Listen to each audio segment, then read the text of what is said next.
Hi everyone, this is Richard Kerr from Never Been Told. This is a podcast about creators, change makers, creatives, and underdogs coming from Southeast Asia. So today we have Abel Teh, the managing director of Lungsin Sendirian Berhad, a fertilizer company rooted in agriculture but guided by something more purposeful and something deeper. So Abel's story is about business, but also faith, purpose, and what it means to be the salt of the earth, Oh, they yeah. call it. So Abel, welcome to the show. Thank you. So Abel, so you have been leading Lungsin for quite some time now in terms of the strategy and the spirit. But for those who don't know you personally, how would you introduce yourself? Well, firstly, I want to say thank you, Richard, for inviting me. This is actually my first podcast ever. There's always So, first first time time. to everything. So never been told. I told him, never been on a podcast. And so how would I introduce myself? I would probably say I am a Sabahan. So I'm born and raised in Sabah. However, I'm not legally a Sabahan because my parents are not from Sabah. So I'm there and I work. I'm based in KK. I run a fertilizer company. Okay. And it is a company. I mean, it's an industry that not many young people go for. Right. For me, it's more of a calling. So my first few years there was not to say, like Steve Jobs, right? Do something that you love, that kind of thing. So it very much felt like a calling, and I just trust the process. And so, if I can introduce myself, I'm someone in the agriculture space, hoping to make it sexy again. Yes, I think that's the goal for many agriculture companies or traditional businesses, right? How do they make themselves relevant in this world? Yeah. So I guess maybe you can talk about that later. But maybe we want to talk a bit some of your early backgrounds. How did you get into this space, and maybe a bit of your background growing up in a very small town in Tawau, where I'm actually also from. Yes. Maybe share a bit about that. So yeah, Richard, you know Tawau very well. It's a very small town. Everybody knows everybody. You know each other by the car number plate, Yes. and they know whether you're in town or not. So, being in a small town, I think for most young people, the dream is to leave Tawau. Yeah, that's true. Because it's too small, for a young person. And so my desire was always to leave Sabah, actually. And after Form 5, I left and studied in KL, and then went off to Melbourne. I studied in Singapore for a year, and then I continued to work in KL. So being out of Sabah was for me, and then for some reason there was a call, like I said, a calling for me to go back to my roots. And when I broke the news to my dad was also surprised because he didn't expect me to do that. But nevertheless, when I went back to Sabah, it took me a while before I kind of try to understand why Sabah and how do I fit back into Sabah. The place where I wanted to escape, now I have to go back. In your personal journey of being part of, or basically running Lungsin, what is something that most people don't know about being the managing director of this company? Well, I think a lot of young people don't understand how important the agriculture industry is to the nation. I think Malaysia has actually skipped that whole revolution. With, I think it was Tun Mahathir who really brought us, the first Proton Saga, first car, and all that. So really into industrialization, manufacturing, things like that. But really, if you look at the geography of Malaysia, like our neighbors, Thailand and Vietnam, agriculture is so natural, and it's in their fingers, as they say, green fingers. So we have a generation who's so agriculture is very foreign. A lot of people say, I don't have green fingers. I plant something, they always die. Whereas if you go to places like Thailand and all that, you realize, like places like Chiang Mai, a lot of them have houses, and at the back they always have some paddy. They have plant something. Okay. Wow. So it's part of their family lifestyle, you see. And because Malaysia have missed that out, I think because it's so foreign, so we're afraid of it. But really, if you look at the potential for Malaysia, we have everything going for us. Firstly, got no bencana alam, right? Yes. No disasters. No disasters, Yes. right? You've got great weather, Sun. you've got very Yeah. quality soil. Enough water. Volcanic soil, we have water. Yeah. Sun all year round. Oh my gosh, you talk about durians, don't just talk about oil palm, right? Talk about any like crop, right? Yeah. And you can do it all year round. Whereas if you go to a 4-season country, you can only do it that window. So it's sayang lah, you feel sad that Malaysia actually have this untapped potential. So I only realized this when I got into it. I see. And now that I see it, I feel like, hey, perhaps I can convince a few more people to consider agriculture. Yeah. And of course, I think one of the biggest things is not just about tapping ourselves into this industry, but it will also help to solve a big problem, which is food security. Food security. Yeah, that's right. So what do you think about that? Oh, that's huge. Especially during COVID, I heard from someone in the government told me that Sabah was actually almost 1 month away from starvation. Oh, wow. Okay, a month. Okay. Can you imagine? A month. Crazy. We have no food, not enough food. And if you look at the data, we still import rice. We still import a lot of food. Coconut, we still import, things like that, which is almost, you can't brain it. Like, why? Funny, right? Why? Yeah, coconut. So really, we should be producing, we should be exporting, but rather we are importing. So this is something that we should really look into. And I think with digitalization, automation, we can really do a good job, and it can be a thriving industry, and we can be a blessing to our own people and also to our neighbors and beyond. Okay, so if I think about fertilizer, it's almost a very traditional thing, right? But of course, it's a very critical component for crops and everything. Yes. So what do you find it challenging in this business? So think of fertilizer as the FMB for trees. Okay. That's easier for us to understand. And very funny, whenever I mention, oh, I'm in fertilizer, and generally people will say, wow, you deal with shit. So that's the general, you see, we're so out of touch, right? Yes. Oh, you're dealing with chicken shit or whatever, right? Yeah. And actually, it's not. There's commercial fertilizer, which is a lot of raw material are mined from the ground, right? From different places of the world. For example, potash is from Russia, Belarus, and Canada. Yep.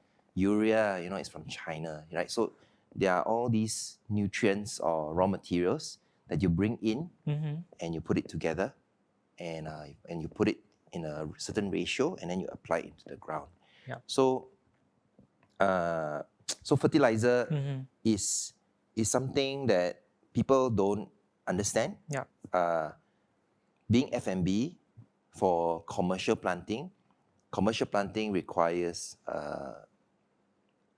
efficiency, effectiveness. Yeah. You're trying to maximize your yield, right? And if you don't do it well, and if you don't maximize it, then the business or the plantation cannot maximize its profit or have more yields. It will not be viable. Yeah, of course. Yeah. So the chicken dung and all that, that's also part of fertilization. That's more the organic side of things. Yeah. But when you talk about commercial planting, commercial fertilizer, it's more about maximizing the efficiency.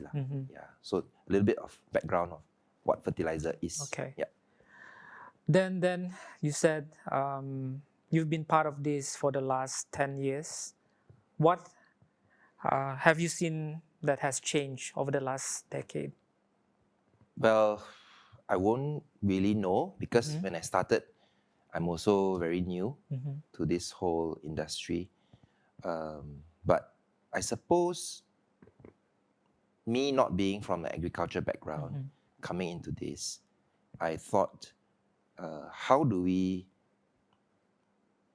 make plantation or fertilizer more relatable, more human in some way, and more relevant. So as I mentioned just now, you talk about food security, you talk about the opportunities there, but also when it comes to the fertilizer especially, because we have a factory, so we've got factory workers, so we've got almost 100 workers, and I am placed in a position where I directly impact the lives of these people. And so I see the opportunity to really make a difference.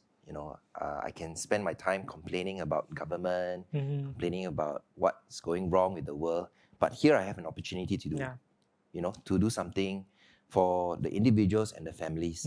So that has actually been really fulfilling for me, to be able to provide good housing for them, transport to schools, things like that, welfare. Is macam jadi ketua kampung lah, right? You're leader You're the head of the village. And the different decisions and policies we make really has a direct impact in their lives. And I think it is a privilege and a responsibility at the same time. I guess that's one of the ways that how you are making the world a better place. In my small way lah. In a small way. But of course, maybe to some people it's small, but to the lives that you are impacting, those are big things actually, because it makes a difference into their lives. Then of course, if you look at the whole industry as a whole, maybe there are some people who have left, there are some people who are still staying. But what do you think makes people stay in this industry? Actually, it's quite a lucrative business. If you talk about plantation, fertilizer, there are not many family-run fertilizer companies. A lot of the players are like multinationals, listed companies. So we are one of the small bookshop next to the big bookshops in terms of fertilizer. But you talk about plantation, it's quite lucrative because of the profit margin and the big scale. So most big scale businesses, the margins are really small. That's why you talk about development, it's like that. But this is a very unique one where it's large and the profits are there to be made. However, it's hard work. So, you're talking about being under the sun, you're talking about laborious work, and dependence on hard labor. So, if you can get good at taking care of your people, they will take care of your plantation lah. And I think people who stay, they are very good at that. They are very good at making sure that people are well taken care of. They make sure they have internet. Now with Starlink, it's easier. They make sure they have schools for their kids. And this is something actually the British left behind. In those days when the British times when they ran plantations, their life in the plantation was actually very good. I remember that. I used to live in plantations also. Okay, yeah. So they build the whole ecosystem. Yes. And then some of them have like golf courses. Yes, clubs. I mean, clubs, it's a clubhouse and things like that. So actually, the life in the plantation can be very good. But because when people see it just as a business, then they don't invest in facilities, right? And when they don't do that, then obviously people don't feel like staying there. Can you imagine if you grew up in a plantation and it was like a paradise, You had all the different facilities and life was good and you have good food and everything. And when you go to a city, right, then you realize, oh my gosh, I miss my life back there. I want my children to be raised in such an environment. So then it becomes attractive. So I think people who actually see plantation that way will stay in the plantation. And those who don't tend to not want to stay. Understand. So I guess, leading this company at least for the last 10 years, what do you feel is the most, probably the hardest part of leading your company? For me, I think the challenge, I think with most people, companies, is people lah. So the people, you got to be good at being I won't say people person, but someone who develops themselves to understand human, understand conflict, right? Because conflict is normal. Whenever you just put two people in a room, Yes. you will have conflict. But conflict in itself is not bad, right? Conflict is neutral. Yes. Because conflict can lead to creative solutions. Conflict can lead to closeness of relationship. You know how you make up after conflict is so sweet. Yes. And if you're able to do that well, then you have a good company lah. So I think for me, the challenge, of course, I'm actually a second generation owner or leader. So coming into my dad's company, he has his generals, he has his staff who's worked there for 30, 40 years. Yeah. So how do I, as a young man, gain their respect? How do I gain their trust, right? So that was the greatest challenge. And I'm grateful to say that, firstly, I have a dad who's so gracious, so generous, yeah. And he was the real key lah. And also I have external help to assist the both of us with the transition as well. I see. And that is really a grace that we have. And also maybe perhaps our company is not that big, so it's easier to transit. Still manageable. Yeah, I can imagine those with big conglomerates. It's very complicated. And we are also from first gen to second gen. It's easier. When you talk about second gen to third gen, it's many times harder. Yeah, many times harder. So I would say, yeah, the greatest challenge would be people. Yeah. Okay. So being a second generation business leader, how did you convince at least your father that you need to be able to make this company relevant in today's age? What were the things that you had to convince him? You know, when I first came in, I had a lot of ideas. Actually, my background is IT. I studied Masters of IT, right? Okay. And so, you know, I came in and told my dad, hey dad, actually you can sell fertilizer online. At that time was like 15 years ago, before Shopee and all that. So my dad was like, hey, you know, you just came in, you don't really understand the business. Maybe you should just keep your head down and, you know, don't come up with too many new ideas, at least for the start. But later when you have a good hold of the business, then you can bring in a bit of your ideas. Yeah, so yeah, I took his, of course it was a bit frustrating because I really wanted to contribute, but I don't know where to start. So never mind, just come as a student. I call myself a privileged intern actually, because I was involved in every area, but not in charge of anything because I was learning the ropes. I see. So over time, I suppose I was able to pick it up lah. Yeah. So you talk about new ideas. I think for me, perhaps I had a better sense of timing and season. I understood that in change management, change is always generally good, but it's the transition that kills the organization. And it's in change management, the people who have been in the company the longest are the hardest to accept new change.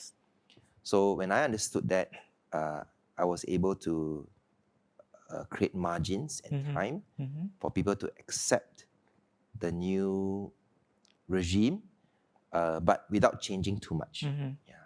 And now I'm actually in my 5th year, becoming the managing director. So only till last year that I engaged Richard Kerr, right, to help me with social media, to help me with educating, help me with inspiring, right, and this podcast also. So trying to do new things, trying to do old things in a new way, right? So this is a fruit of that lah. Yeah. I think even that you had to somewhat convince your father to be in the videos. I think with some of the videos that we created, he is also educating your audience now. Yeah, in fact, his video just got posted, I think. Oh, really? 2 days ago. Okay. And I saw it today. I was like, wow, a few thousand people watching already. So, yeah, actually, for the older ones, it was harder to convince them to be in front of a camera. Obviously, it's like a bit daunting. Yes. But we did start with the workers who are used to TikTok and all that. So slowly lah. Slowly, The older ones are a bit more willing Yeah. to just be comfortable on camera Yeah. and just share what they know. Yeah. For sure, they have tons and tons of knowledge. Yeah, Yes. because that's what I notice. A lot of traditional business owners, they have a wealth of experience and knowledge, Wisdom, right? wisdom Yeah. in the industry, and I feel that a lot of this knowledge, they go to waste if they move on. Yes. And a lot of these are not being documented anywhere, which I feel in the world that we live in today, if we can inspire others, I think we should do it. Yeah. Especially with all the available channels that we have today. At least get some people to get ideas on how to start something or learn from experiences to build something to make, as you said, to make the world a slightly better place. Yes, right? yes. I think for the resistance, it's not just being afraid of the camera, but sometimes they have some company secrets or Yeah. company strategies that they don't want to be too open about. Yeah, Right? understand. A typical Chinaman business would think that way lah, right? Always worry about competition. But if you really have a bountiful mindset, Abundance mindset. right? Yeah. You can see actually we can collaborate more than Yes. compete. And grow the pie. Yeah, grow the pie, help one another, create more value for the greater good. I think it's something more worth pursuing lah. It's a brighter. Yeah. You wake up every morning. You look forward. It inspires you a bit more Yeah. than just trying to be rich, right? Yeah. You have bigger purpose than just Yeah, trying correct. So of course, you've been leading for about 5 years now, as you said. Of course, there are moments of doubts, fatigue, or pressure. You want to share some of those? To be fair, I think it's been quite smooth sailing so far. The values that my dad has put in the company has really carried the company through. Okay. And the people in the company, because of the values of the company, I think, and the generosity of my dad, the kind of people that surround who join the company are really good people. And I think that really made a huge difference. I didn't have to clear out old people, bring in the new, that kind of I see. movie, Yeah, so they very much carried me in my new role. And I'm so grateful for that. Yeah. I'm trying to think lah, is there any challenge? Maybe a natural challenge would have been COVID lah, right? So I took the helm on April Fool's Day, 1st April on 2020. Okay, so did your father pick that date? he picked that date 2 years prior. I see. Okay. Yeah, so I did ask my dad, are you sure? Because we're in the middle of a crisis, and he says, we've said it, let's go with it. Yep. And we even did the handover over Zoom. And so COVID was a stressful time, especially when we had a breakout in the factory. Okay. Yeah, so we had to make the call. Do we keep the factory running at the risk of COVID spreading? Or we just say shut down, make sure everybody's cleared before we restart again. But by doing that, we are missing out opportunity for business. And I suppose that was quite a challenge. I'm glad that we shut it down to make sure everyone's healthy before we ran it. Yeah.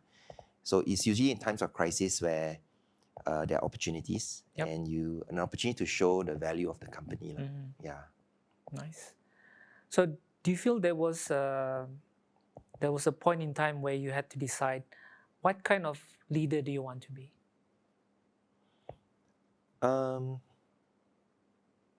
I think I don't really have an idea, but I'm constantly learning how to be the best leader I can be. Okay. Not the perfect leader, but a leader who, I suppose, for me, there are 3 words lah, ABC. Number 1 is authenticity, A. B is brokenness.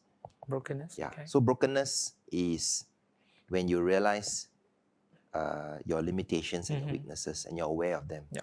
So lack of that self-awareness actually is quite dangerous. It is.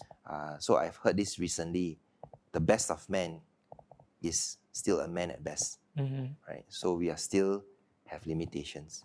And C is courage.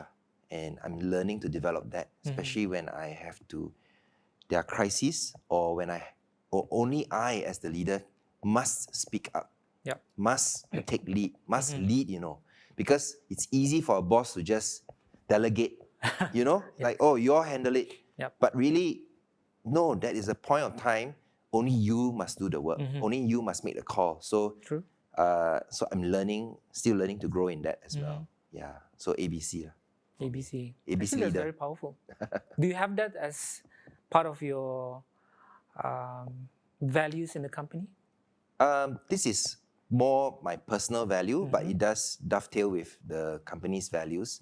The company's values are do the groundwork, nourish the trust, and grow together. Okay. Yeah, we co-created this before my dad handed it over to me.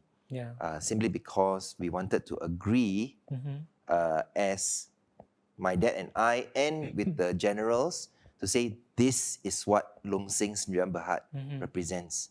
Not so much the vision and mission, but the values. Because vision, mission is more towards the future, but values is who you are, right? So this is Long Sing, And as long as we stay true to the values, the transition will be smoother, and we are clearer with what to say yes to and what to say no to. So the groundwork is more to do with willing to work hard, even though how mundane and how boring the work is.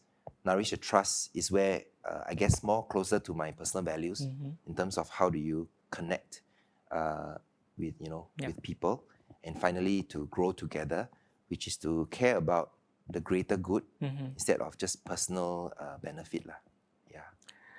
Yeah, I think the values are extremely important, because I remember Steve Jobs mentioned this before when he was launching one of the products back in the 90s. He did mention values don't change. Although the companies might change and everything, but values should stay the same. Yeah. Because that will tie to the bigger purpose of the company, right? The why and everything. Yes. Okay. So of course, like over the years, you have also introduced some new ideas, some new initiatives. How have those impacted the company so far?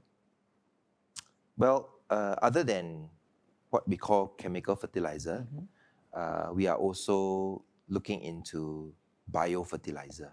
Okay. So biofertilizer is not to be confused with organic fertilizer. Okay, a bit of a background here. So a lot of people think that organic means non-chemical. You can say that, but really to define organic fertilizer, a certain percentage, I think around 70% or 80%, has to be organic matter.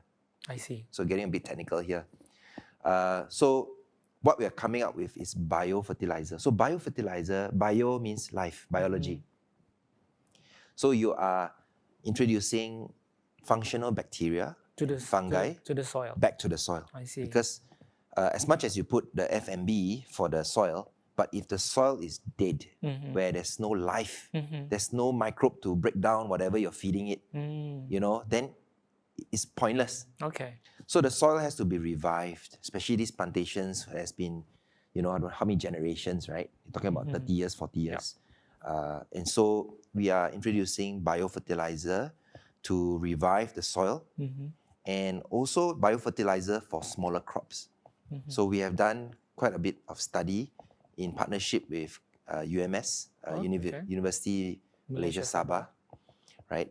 To do trials with coconut, with oil palm, and we're also doing trials in Kota Belud, where it's the rice bowl of Sabah, and we have found very good results. So we talk about food security.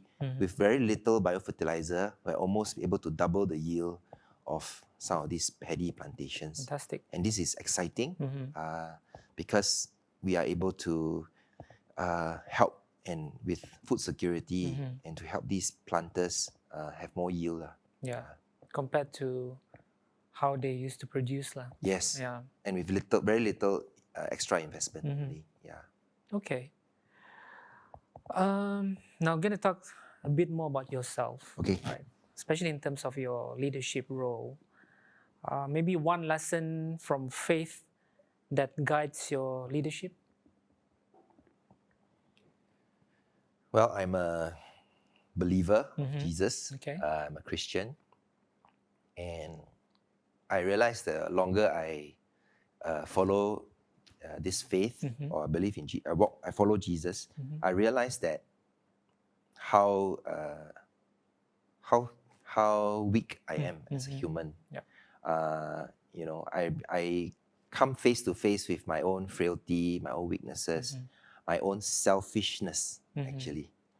And I realized that a lot of my motivations in life, whether in business, personal, or even in family, most times I think for myself first, to be really honest. Okay.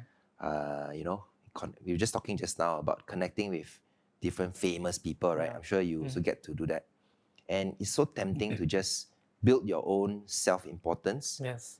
or use that as your leverage. And the word leverage is so common nowadays. So when I come face to face with my own selfishness, I realize how weak and terrible I can be. Yeah, and that's when I get face to face with that reality, I realize I need help, and Jesus is my help. So, and I realize the more help I get from Him, the more I'm willing to pass that help on to others, because it's undeserving, right? When someone treats you so well or so lovingly, the only adequate response is to do the same for others. And so that has really impacted my life and my work, especially when I deal with people from different background. So one of the things that is actually really, I believe, I'm 44 this year, with a bit of experience in life, I realize what gets me are things like unity among different races. I realize when I watch those ads, right, when I see different races coming together, wow, I start to well up, you know, get emotional. It's not true for everybody, I think, but for me, it gets me. Yeah, and I don't cry often, so I notice there's certain things that's almost like a calling in me that I'm passionate about. Yeah. And so if you ask me, would I dedicate my time and energy and resource to seeing greater unity in Malaysia? I'll say yes. Whatever it takes. You know, and I have a kid. You know, I want to make sure he mixes with other races. You know, in fact, in Sabah, one of the main issues is statelessness. Sure, you have heard how I heard the unofficial number is up to 1 million stateless people in Sabah now. You know, and that also has captured my heart. You know, on learning to share resources with people who need it more lah. Yeah. So as I mentioned earlier, being in Sabah, there's so much opportunity to give, to do, and to find purpose. Compared to well-run cities lah. There's always opportunities lah to make a change at your doorstep. You don't have to exactly. go another country like Africa, right, or India. It's really at your doorstep. You know, so if you open your eyes a bit more, willing to do a little bit, you know, of course. Start small. Start small. You know, but back to your question, how has my faith really inspired me? I would say, I mean, honestly, even if I do it out of my own goodness of my heart, it has its limitations. The moment it becomes inconvenient or then there's a friction, I will stop lah, you know. But whenever it's I suppose anchored in faith, it's quite different. It's quite correct. That's true. In other contexts would be tied to your purpose, to your why, right? Okay. And meaning. So meaningful. if I can illustrate, I've learned from a friend not long ago that there's a difference between purpose and meaning. Okay, and purpose is very much like, you know, this cup. So the purpose of the cup is to hold water.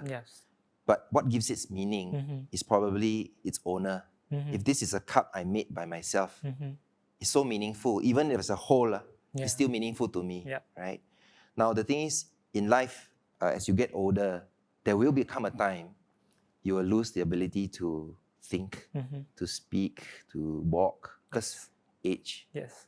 But question is, when you lose all your purpose, will you still be meaningful? Yes, that's true. And when people tie their meaning too closely to their purpose, I am Long Sing, I am the managing director of whatever, right? Yes, yes. And when you lose that ability, some people would consider things like suicide, they go into depression because Correct. they lost all meaning in life. Yeah. So what I will recommend is, instead of discovering purpose, perhaps you need to discover your meaning first. That at whatever stage in life you are at, you are meaningful, you are of value. And when you have that, you find your purpose. Yeah. In hoping other people will discover their meaning as well, instead of the other way around. Yeah. So that's I suppose has guided my life. Yeah. Powerful. I think that's a great advice. I think people should take note of that, bearing meaning. Because I mean, we live in a society where a lot of people tie themselves to titles and positions, and that's it. Once they lose followers. them, followers.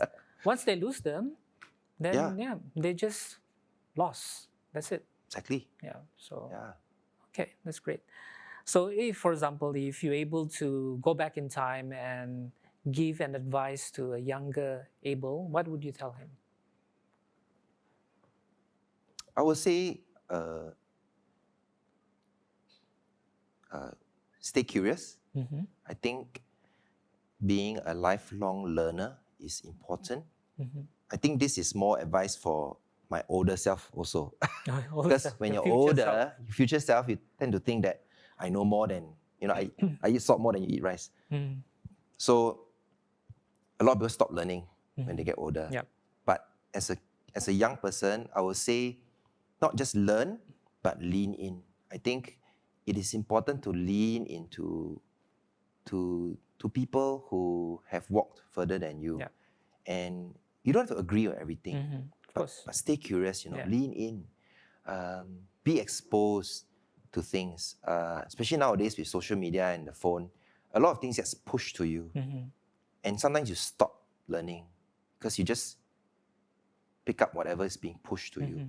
But if you let curiosity lead you, I think you become a way better learner. Yeah. And I would say, I learned this from a friend. During his school holidays, usually people go for hotel, resort, whatever, right? But he would actually visit factories. He would visit to see how things work. And that's how he uses his free time. I thought that's excellent, I agree. Yeah, so that's something I would do for my kid and do for myself. Yeah. Okay. Maybe one last one. What would you want the next generation of business leaders to learn from your path, or at least something from this?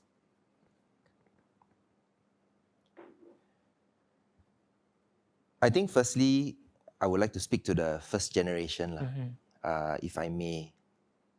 In any transition or change, the key person, the key turnkey is the previous generation. I see. If they are not willing to let go, no matter how good your second generation is, it will never turn out well.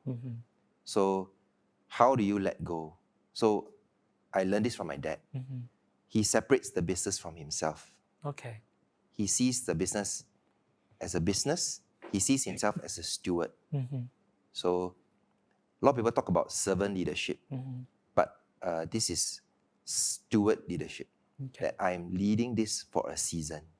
And for a season, when my time is up, it's now not mine. Yep. So when you disconnect from it, it's easier to pass the business to your whoever's inheriting it next. Yep. For the second generation, because my transition has been so good, I don't think I have a lot of advice to give. Other than perhaps to be respectful, to be patient, to be humble.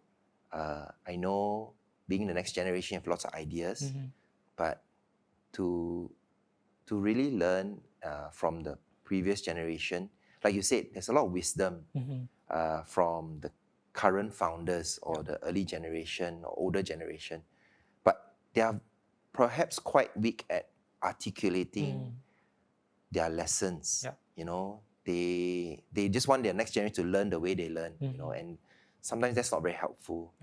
So I would say get help. So what has really helped us in the transition, as I mentioned just now, we actually got a consultant to assist us.